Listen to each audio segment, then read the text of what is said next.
against Nahariya and admit it.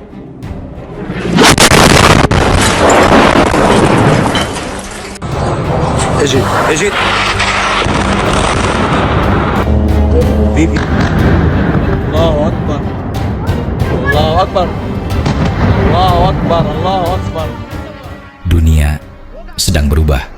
Cepat, sunyi, tapi pasti. Ledakan terdengar di Tel Aviv. Langit menyala, sirene meraung. Dan di saat yang sama, narasi mulai terbelah. Siapa penyerang? Siapa yang diserang? Dan siapa yang sebenarnya mengendalikan arah konflik ini? Ini bukan sekadar perang. Ini adalah perebutan realitas.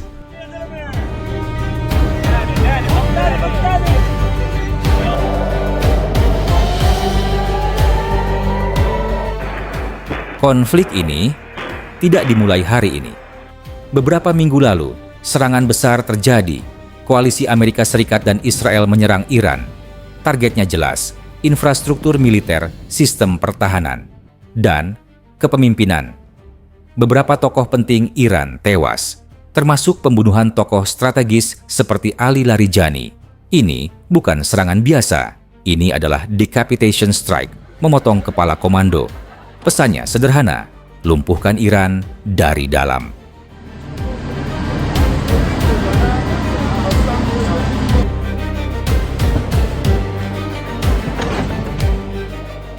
Iran tidak diam. Rudal diluncurkan, drone dilepas, target wilayah Israel. Langit dipenuhi intersepsi.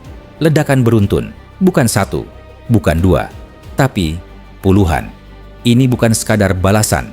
Ini adalah pesan. Kami masih berdiri. Namun disinilah narasi mulai berubah. Media mulai menyebut Iran aktor utama. Tapi pertanyaannya, utama dalam fase apa?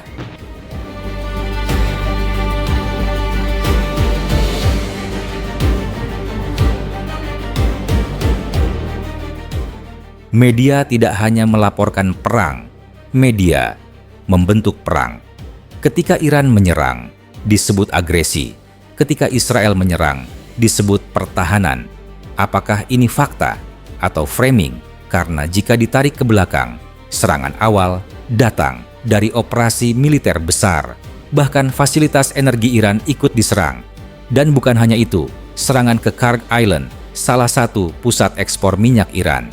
Ini bukan target simbolik, ini target ekonomi, ini tekanan strategis.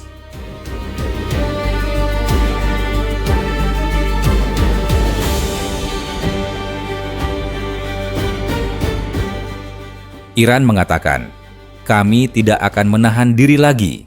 Kalimat pendek, tapi dampaknya besar. Analis terbelah. Sebagian melihat ini sebagai ancaman. Sebagian lain melihat ini sebagai deterrence. Karena dalam logika militer, kadang ancaman keras justru untuk mencegah perang lebih besar. Tapi masalahnya, dunia tidak selalu membaca dengan cara yang sama. Satu kalimat bisa memicu satu perang.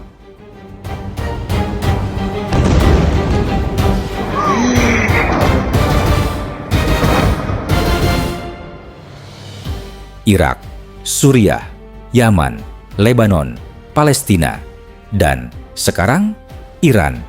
Pertanyaannya mulai muncul. Apakah ini kebetulan atau pola? Selama puluhan tahun, wilayah ini terus bergejolak dan hampir selalu melibatkan kekuatan barat. Apakah karena minyak? Sebagian, ya. Tapi bukan hanya itu. Ini tentang jalur energi, posisi geografis, dan pengaruh global Timur Tengah bukan sekadar wilayah. Ini adalah papan catur dunia.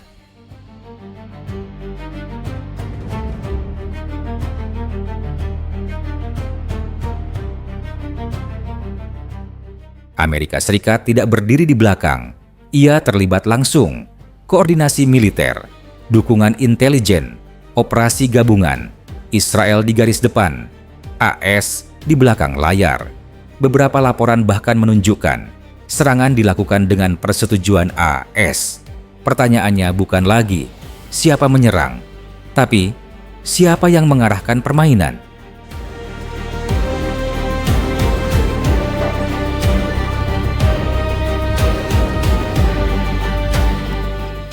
Ini bukan konflik lokal. Harga minyak naik, Pasar global terguncang, negara-negara mulai gelisah. Sebagian memilih netral, menjaga jarak menolak terlibat. Ini baru. Dulu, banyak negara langsung mengikuti Barat. Sekarang, tidak lagi. We have to be involved, engaged in a diplomatic solution in this. Europe has no interest in an open-ended war. Apakah ini akhir dominasi Barat? Belum, tapi tanda-tandanya ada. Dunia mulai berubah menjadi multipolar. Bukan satu kekuatan, tapi banyak pusat kekuatan. Cina muncul, Rusia menantang, negara lain memilih jalannya sendiri. Dan untuk pertama kalinya dalam waktu lama, Barat tidak sepenuhnya diikuti. Frontalmente a los ataques de Estados Unidos y de Israel contra el pueblo iraní, contra las mujeres iraníes. Presidenta, el primer objetivo militar de Netanyahu. Jadi, siapa yang benar? Tidak sesederhana itu.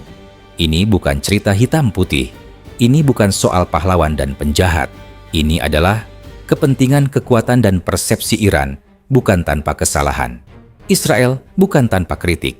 Dan Barat bukan tanpa kepentingan. Yang jelas, dunia sedang berubah. Dan pertanyaannya sekarang, apakah kita sedang menyaksikan awal dari konflik besar atau awal dari tatanan dunia baru? حرية أنا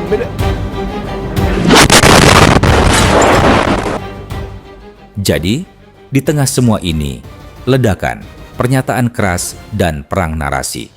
Mungkin pertanyaan terpenting bukan lagi siapa yang paling kuat, tapi siapa yang paling jernih melihat kenyataan. Karena dalam konflik seperti ini, kebenaran sering terpecah, narasi saling bertabrakan, dan fakta kadang tersembunyi di antaranya. Kita tidak harus langsung memilih pihak, tapi kita bisa memilih untuk berpikir, melihat lebih dalam, membaca lebih luas, dan tidak mudah terjebak dalam satu sudut pandang saja.